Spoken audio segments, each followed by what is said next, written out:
You really need no introduction, that's why you came, but Nick was of course Deputy Prime Minister in the last government before it all went wrong. We're not going to be too political today, but we actually met a couple of months ago at a dinner sort of with some people from politics and some people from tech, and had a great conversation about how these two worlds are increasingly colliding, and we got talking a little bit about what needs to happen to make that collision a productive one rather than a disruptive one. And Nick very kindly offered to come and say a little bit about how he's thinking about that. So Nick's going to talk for a little bit. I'm going to ask some questions, and then we'll open it up for questions to you.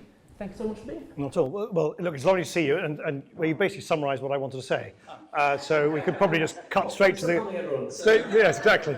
So we could probably cut straight to the Q&A. But I mean, really to amplify what you just said, my main message, it's a crude one, it's a simplistic one, but it's a terrifically important one. But it might also be a rather unwelcome and unfashionable one to you, is that you, the tech entrepreneurs of today, the tech titans of tomorrow,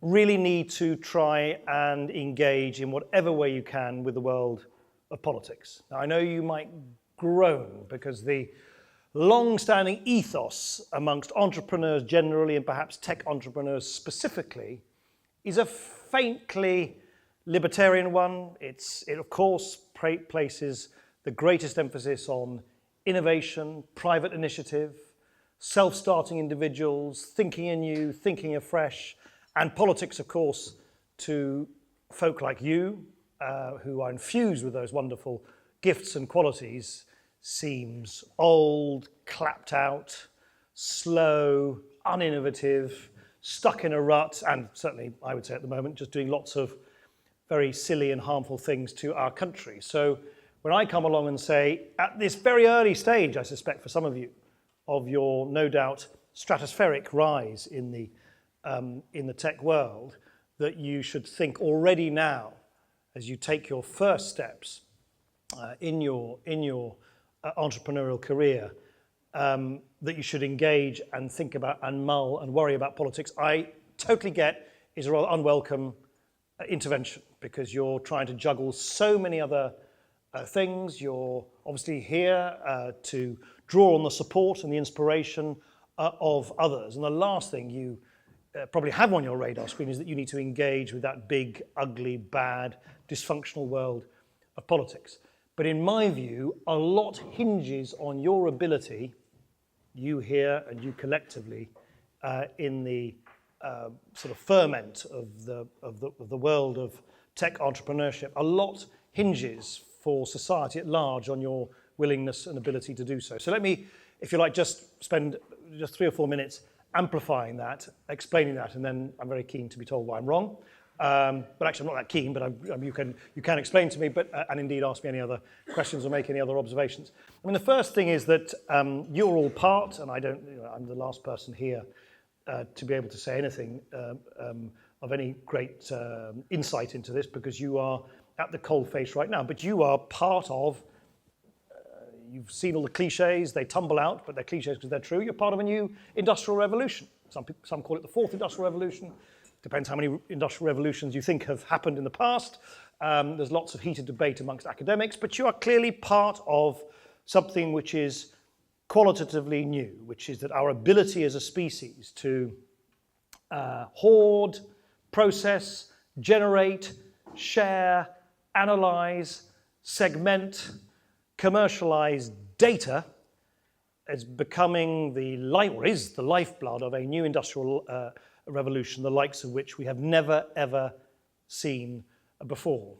And that, quite rightly, was first pioneered by people, perhaps most especially in the west coast of America, but in other parts of the world as well, who many of them motivated by almost utopian visions about how tech, almost in and of itself, could do good things for the world and could make us better and make sure that we were more generous-spirited and more prosperous and more stable and more mutually tolerant of each other. So the early phase of this extraordinary data-driven industrial revolution was coupled with a highly optimistic, some would say utopian, but also quite libertarian ethos, which believed that the heavy hand of government, states, law was the last thing that burgeoning industry needed to be successful. And we've all seen the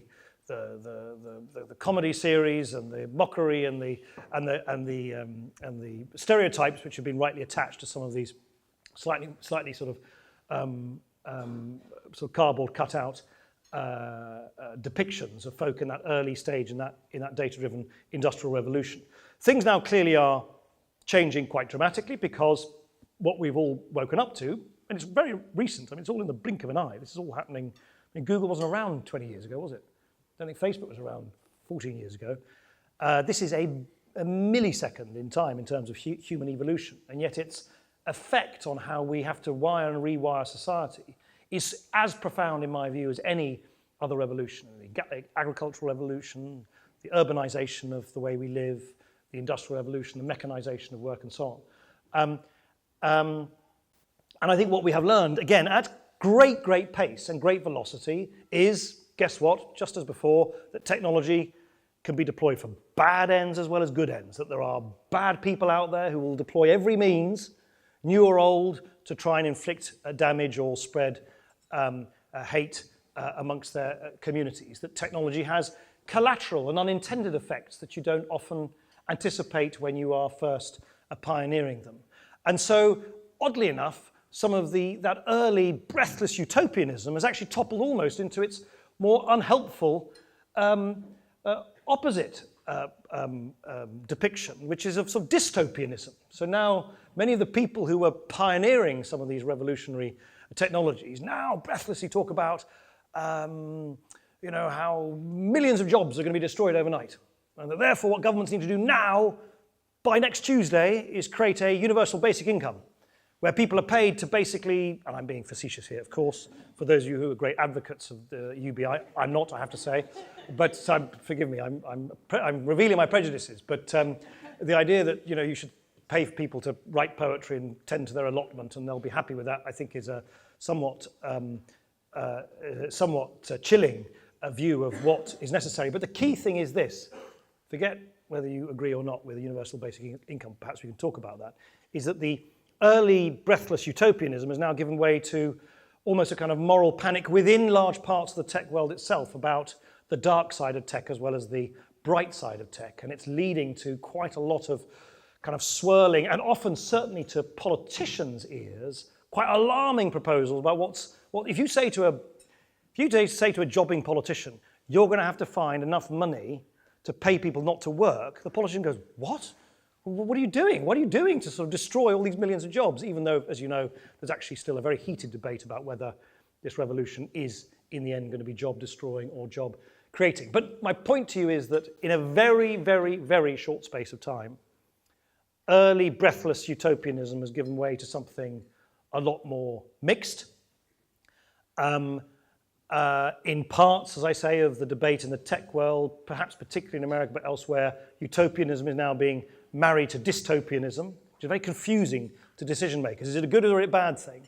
But it is at least giving way to a profound sense, which I guess is why many of you are here today, that with the tech revolution come new responsibilities, wider ethical responsibilities, social responsibilities, that it is impossible to enter into this world given the profound effects that it has on society as a whole without doing so with a equally profound sense of responsibility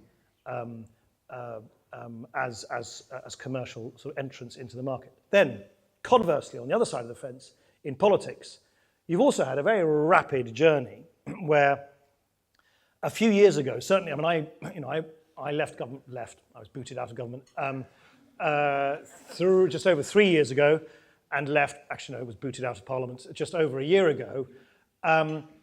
So, my sort of, the time when I was really in the kind of trenches in politics from 2000, whatever it is, or Westminster politics from 2005 to 15, that decade, pretty well all of that time, there was a kind of unspoken assumption amongst most politicians when they even bothered to devote 30 seconds of thinking time to it, the tech was kind of a good thing, and we don't really understand it, but let's try and do everything we can to make these extraordinary young people with PhDs coming out of their ears and constantly wearing T-shirts, whether it's rain or shine, to do great stuff, and with European stars even better on it, to do great things. In other words, I think there was just an unspoken, slightly glib, and no doubt, by the way, now looking back on it, rather naive assumption, very much mirroring the slightly frothy, breathless utopianism in the tech sector itself, that somehow all would be well, and that there was a bit of a race on amongst governments to try and attract the best, the brightest, and so on. But it was a kind of, the relationship should be one where just let them get on with their trickery, and let them get on with their genius inventions, let them get on with their new innovations, and hopefully in the long run, people will be better off, tax revenues will rise, and everyone will be happy. It is extraordinary to me how quickly that has curdled and changed. Even in the very short time, it's only a year and a half that I've been out of Parliament. When I was in Parliament, the 12 years I was in the British Parliament, and before that 5 years in the European Parliament, it really would be unthinkable that MPs, or indeed MEPs, would do what they now do. Now, and I'm of course simplifying somewhat unfairly, but now, pretty well any jobbing parliamentarian from any party, if they want to garner almost any publicity, all they need to do is bash out a press release saying, and I'd be very facetious here, I slipped in my bathroom and I bashed my head, and it's tech's fault. And this rampantly unregulated, undertaxed, privacy-destroying, data-plundering behemoth must be reined in, because I don't want to slip on my shower floor again. And then, of course, what happens, because there's a ready-made audience for it in the traditional newspapers, who for their own either sometimes good reasons, but frankly also slightly sort of lower grade commercial reasons, because their advertising model is being disrupted by what's going on in the tech sector generally, readily pick up these press releases and say on page 4 or page 5, MP slips in bathroom because of tech. Now, I'm being very facetious and a bit silly about this, but I illustrate a really important political point, which is in a remarkably short space of time, the tech sector as a whole has mutated from a politician's point of view of being something which is beheld with wonder, if a fair amount of ignorance and confusion, to something now which can be readily and easily condemned at any time of day or night, and will then get a ready echo chamber in particularly the traditional newspaper media, which then of course creates a feedback loop, because that makes the politicians feel great because they think their constituents read it, and so on and so forth. So that all adds up to me, in my view at least, to potentially quite a dangerous cocktail, because it means that the incentives, in the same way that you're driven by incentives, financial incentives, incentives of self-worth, incentive of whatever ambitions and objectives you set for yourself every year. Politicians are also, the political world is set by incentives to curry popularity, win elections, hold their sway, and so on. At the moment, I think there's a real danger that this wider techlash, sort of backlash against tech as a whole, by the way, some of which, in my view, is right, in the sense that we should think profoundly about the balance between individual privacy and the data held by others. We should think profoundly about the effect on mental health and children's sense of well-being. We have to grapple with this global phenomenon, which is yet going to be, or attempts to be made to be regulated at a national level. How does that work? How do you have something which has no geographical roots and yet has to work according to geographical jurisdictions? How does our very old-fashioned tax system, how does it reform itself to capture some of this activity in a more intelligent and proportionate way, and so on? So I think these are all legitimate questions. The danger, however, is that in the context of this slightly kind of hysterical, all tech is bad political mood you have at the moment, is that the remedies become unintelligent remedies, and remedies which are not proportionate, and which are illiberal, and which throw the baby out with the bathwater. And if you think that I am sort of just idly creating a fear without foundation, I saw it for myself in government. So this is way back when I first went into government in 2010. Shortly after I came into government, I was being confronted by proposals from the Home Office to end encryption. Literally. Just end it. And they didn't seem to understand. Even then, I kind of get the impression it's taken them about 8 years to finally get their head around the fact that if you end encryption, just imagine what it would do to the banking system, or personal finance, or all the other now daily means by which we do either wittingly or unwittingly depend upon encrypted messages only being understood end to end. I fought a long-running battle with Theresa May when she was in the Home Secretary, when she was Home Secretary, when she was in the Home Office, where she wanted to introduce something which was dubbed loosely by the sort of tabloid press called the Snoopers Charter. And I blocked it for 5 years, and then when they unceremoniously booted me out of power, they put it onto the statute book anyway. But it represents, in my view, a very dangerous precedent. There is no other democracy in the world which has arrogated to itself such sweeping powers to retain or demand of others to retain data on millions and millions of our fellow citizens on a fairly indiscriminate basis. So, you know, if I don't imagine that this fear I have that the techlash becomes an illiberal and disproportionate one is a sort of idle fear. I've seen it for myself that it can happen. And so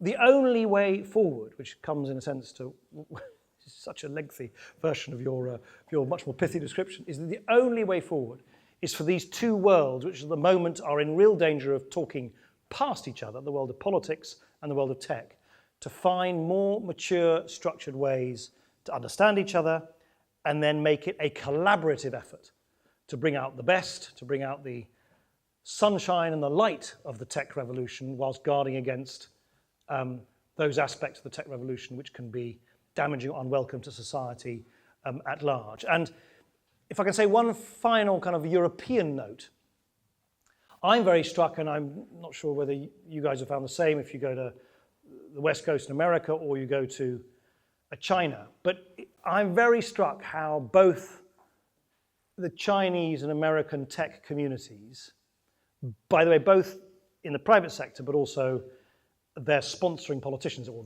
the politicians associated with them, increasingly regard this now as a two-horse race for industrial supremacy in the data-driven age between America and China. And the Chinese are quite explicit, certainly in private. Actually, they are in public as well. They say, we missed the last industrial revolution. We got totally stuffed because we missed it. We missed the steam-driven iron foundry revolution. We're going to make damn sure we win this one. And as you know, they're pouring huge amounts of resources into AI. They're pouring huge amounts of effort into sometimes things which make me certainly as a liberal quail a bit. Huge amount of effort into new technologies for surveilling large numbers of people in their own population and so on. But it is an explicit national mission to win the data-driven industrial revolution. And the Americans are increasingly regarded as such, regarded as a strategic threat, and view this now as the defining battle of our age. Is it going to be America or is it going to be China? And in that context, we have a challenge as Europeans, which is that, oddly enough, in all of that, the European Union in particular is distinguishing itself as possibly the most active and sophisticated rule-setting body. So you'll see people now in Silicon Valley sort of talk about these acronyms, GDPR, and new directives, which they hadn't heard of a sort of while ago now, but they're extraordinary. So they are European imports into the norm setting, the rule setting, the rules of the game. And yet, I don't find very many people in China or America who think that Europe is going to... So we might compete regulatorily, or at least have considerable both European and extraterritorial influence regulatorily, but they don't take Europe that seriously as a source for new commercial and innovative success at scale in the future. And that, again, I think is important to be kind of aware of. It's important that you're aware of that as, well, of course, if we leave the European Union, you're not in the European Union, but at least you're still European, by the way, you'll be glad to hear, because we haven't tectonically or geologically yet, Liam Fox hasn't yet worked out how to place us somewhere to the west of Greenland, but though if he could, he would.